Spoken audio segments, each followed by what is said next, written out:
Halo,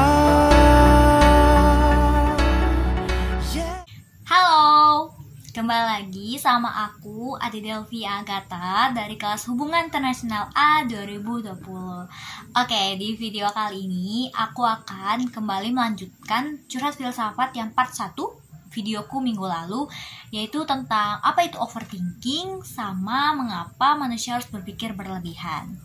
Oke, evaluasi sedikit mengenai videoku yang minggu lalu itu, dimana masih menggunakan bahasa yang informal dan mungkin aku masih kurang kritis untuk menanggapi secara teori mengenai overthinking, karena aku masih menggunakan bahasaku dan juga mendefinisikannya itu menurut pendapatku dan bagaimana aku mendeskripsikan manusia itu berpikir berlebihan dan mengapa manusia harus berpikir berlebihan.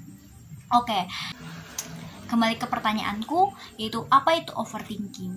Oke, di minggu lalu di videoku aku menjelaskan bahwa overthinking itu adalah keadaan di mana seseorang individu itu merasa terlalu tertekan dan menyebabkan pikiran itu secara abstrak, secara random itu tiba-tiba datang gitu. Jadinya ya terlalu banyak berpikir ya. Dari kata over aja kita sudah tahu bahwa itu yang berlebihan.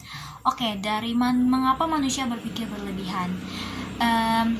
Dari yang mana kita tahu bahwa manusia ini mudah sekali untuk berpikir berkaitan dengan apa yang terjadi dalam hidupnya, dan terkadang hal itu bisa datang dari masa lalu ataupun dari masa depan. Oke, di sini di overthinking ini aku mendapatkan teori, yaitu namanya counterfactual thinking, yaitu artinya kontras. Itu kontras dari hal yang terjadi, atau bisa kita katakan kebalikannya. Ya kayak what if, atau bisa kita bilang ya kalau aja.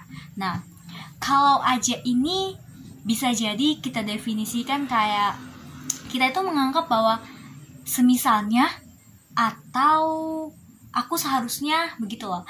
Karena gimana ya,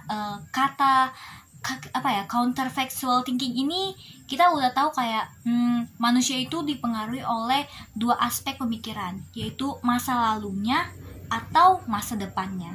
Dari aspek masa lalu, manusia itu kayak misalnya begini, aku ketika persiapan ujian itu kayak kurang banget, bukan kurang sih, kayak aku masih semampuku, dan ketika aku mendapatkan hasil yang kurang, aku pasti berpikir kayak andai aja ya aku waktu itu belajarnya betul-betul, andai aja ya aku ikut les, andai aja ya aku ini, kalau aja aku ikut ini, kalau aja aku ikut itu.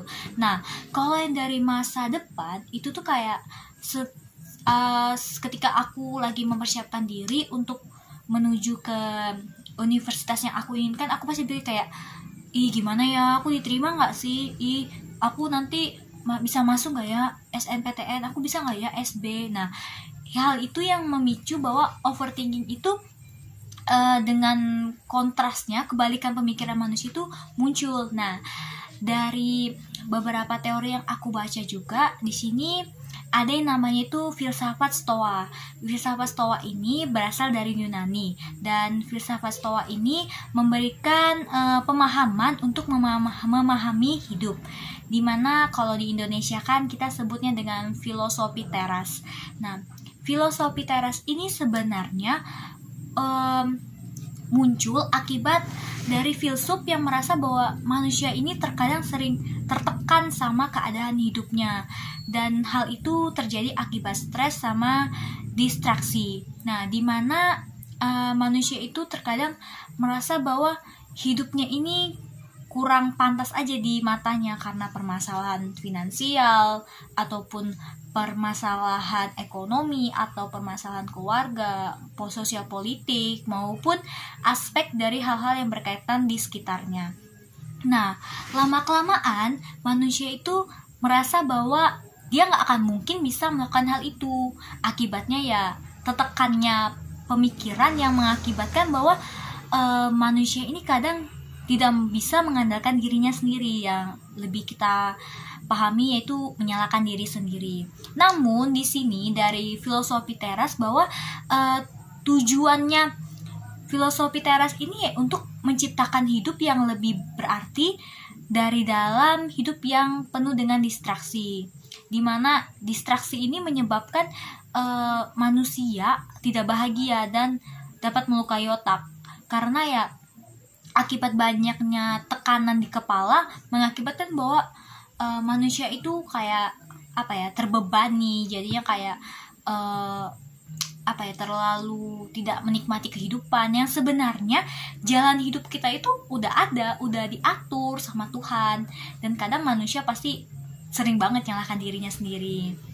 Nah gini, dari filosofi teras ini mengatakan bahwa kebahagiaan itu sebenarnya datang ketika kita mampu untuk mengontrol diri sendiri. Artinya bahwa kebahagiaan itu ada dalam diri kita sendiri, dan asalkan kita bisa bijaksana melaksanakannya.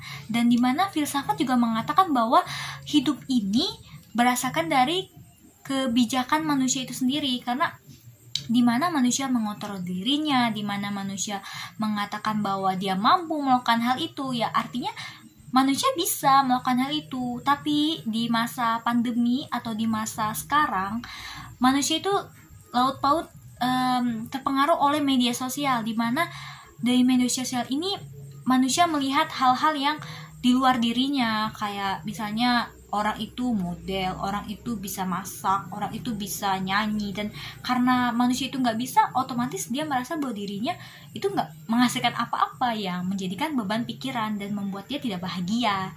Nah, apa yang saya jelaskan secara pribadi bahwa titik terangnya yang dijelaskan di filosofi teras ini bahwa segala penyesalan, segala gangguan yang mengganggu pemikiran kita, yang mengganggu diri kita, itu sebenarnya kita sendiri yang membuatnya, dan seharusnya kita tidak perlu lagi memikirkan mengapa hal itu terjadi, tapi kita harus fokus ke solusinya, kita harus fokus ke jalan terangnya. Kesimpulan yang dapat aku sampaikan dari video ini ya, bagaimana manusia itu harus perlu mengetahui bahwa dirinya sendiri itu bisa mengontrol dirinya, karena setiap hal itu terjadi dari diri manusia itu sendiri, bukan dari luarnya. Dan dari filosofi teras juga bahwa hidup ini harus dilakukan dengan kebebasan, dimana kita yang melakukan, kita juga yang mencari solusinya. Cukup sekian dari apa yang aku sampaikan. Jika ada kekurangan maupun ada masukan dari teman-teman ataupun dari ibu yang ingin diberikan kepada saya pribadi, bisa tulis di kolom komentar. Dan untuk lanjutan part 3-nya akan ditunggu ya minggu depan. Terima kasih. Dadah.